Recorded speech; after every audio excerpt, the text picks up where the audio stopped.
بسم اللہ الرحمن الرحیم وَإِذْ قَتَلْتُمْ نَفْسًا فَادَّارَأْتُمْ فِيهَا، اور یاد کرو جب کہ تم نے ایک جان کو قتل کیا تھا اور اس کا الزام تم ایک دوسرے پر لگا رہے تھے، یعنی کسی کا پتہ نہیں چل رہا تھا قاتل کون ہے۔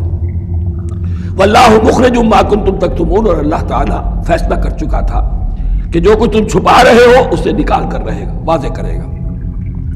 فَقُلْ نَضْرِبُوهُ بِبَعْضِهَا، تو ہم نے حکم دیا کہ اس کی لاش کو اس گائے کے ایک ٹکڑے سے، اس کے جسم کے ایک حصے سے ضرب لگاؤ۔ کذالک یحیی اللہ الموتیٰ، اور دیکھو اس طریقے سے اللہ مردوں کو زندہ کر دے گا۔ تھوڑی دیر کے لیے وہ زندہ ہوا اور اس نے اپنے قاتل کا نام بتا دیا۔ وَیُریکُمْ آیاتہ لعلکم تعقلون، اور وہ تمہیں دکھاتا ہے اپنی آیات تاکہ تم عقل سے کام لو۔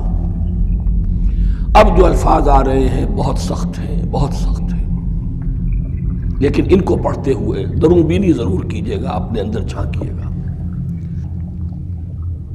ثم قست قلوبکم، پھر تمہارے دل سخت ہو گئے جب دین میں ہیلے بہانے نکالے جانے لگے اور ہیلوں بہانوں کے ذریعے سے شریعت کے احکام سے بچا جائے، اللہ کو دھوکہ دینے کی کوشش کی جائے، اس کا جو نتیجہ نکلتا ہے وہ دل کی سختی ہے۔ ثم قست قلوبکم، پھر تمہارے دل سخت ہو گئے۔ فہی کالحجارۃ او اشد قسوہ، تو وہ تو اب پتھروں کے مانند ہیں بلکہ سختی میں ان سے بھی زیادہ شدید ہے۔ یہ ویسے بھی فصاحت اور بلاغت کا بھی بڑا ایک عمدہ مقام ہے قرآن کا۔ وَإِنَّ مِنَ الْحِجَارَةِ لَمَا يَتَفَجَّرُ مِنْهُ الْأَنْهَارُ، پتھروں میں سے تو ایسے بھی ہوتے ہیں جن میں سے چشمے پھوٹ بہتے ہیں۔ وَإِنَّ مِنْهَا لَمَا يَشَقَّقُ فَيَخْرُجُ مِنْهُ الْمَاءُ، اور ایسے بھی ہیں جو شق ہو جاتے ہیں، پتھر چٹانیں، ان میں سے پانی برآمد ہو جاتا ہے۔ وَإِنَّ مِنْهَا لَمَا يَهْبِطُ مِنْ خَشْيَةِ اللَّهِ، اور ان میں وہ بھی ہوتے ہیں جو اللہ کے خوف سے گر پڑتے ہیں۔ وَمَا اللَّهُ بِغَافِلٍ عَمَّا تَعْمَلُونَ، اور اللہ تعالیٰ غافل نہیں ہے اس سے کہ جو تم کر رہے ہو۔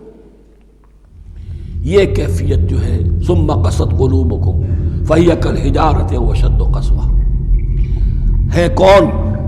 یا بنی اسرائیل اذکروا نعمتی التي انعمت علیکم وانی فضلتکم علی العالمین، جن پر 1400 برس ایسے گزرے کہ کوئی لمحہ ایسا نہ تھا کہ نبی موجود نہ ہو، جنہیں 3 کتابیں دی گئیں،